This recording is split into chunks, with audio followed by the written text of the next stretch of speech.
only got to double figures once in the tournament, and it was 34 of 9 deliveries. Oh!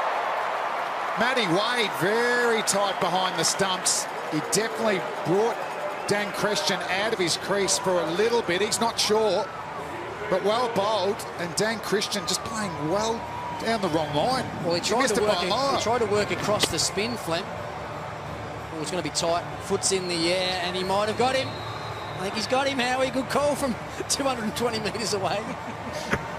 But that's exactly what the left-arm off-spinner wants. He wants to land the ball on and around middle stump, hope that it straightens, get the batsman to work across the line to the vacant mid-on area. He's back on the circle. It looks like that's the end of Dan Christian. So the danger hitter is out, you'd imagine, for Brisbane Heat. Gently takes on the spins. Matty Wade, well, the wicket-keepers love these, the stumpings. The zing bails are off.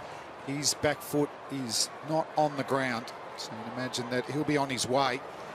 And a beautiful piece of bowling from Sakib. What about the call from our co-commentator, Flem? He had the finger up straight away. He's very pessimistic with wickets in the power play. He feels that he doesn't score a lot of runs, Howie, when he's commentating.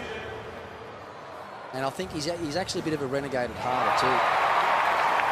Aren't you, Howie? That's the end. Dan Christian, 3 for 32.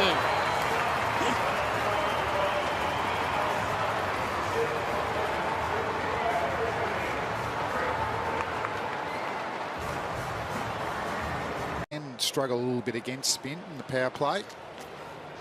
Well, he's bowled first ball. Unbelievable.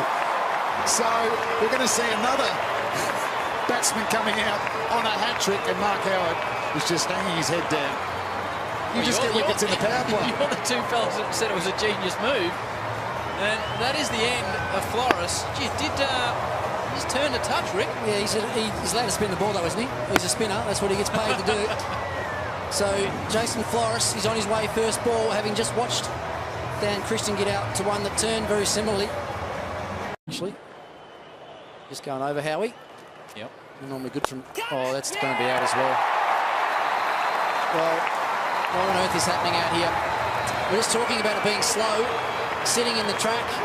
That's an attempt to drive on the up, off the off-spinner. It's just ballooned back to Sakib.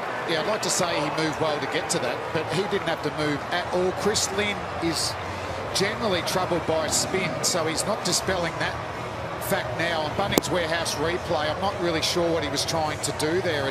He wasn't keeping along the ground. He wasn't trying to find the boundary. So Chris Lynn goes. That's the 4th duck of the Brisbane Heat innings. They're 5 for 34. I thought he's been hard done by. He was one of the shining lights on that tour. Oh, as he goes across the line here and loses it.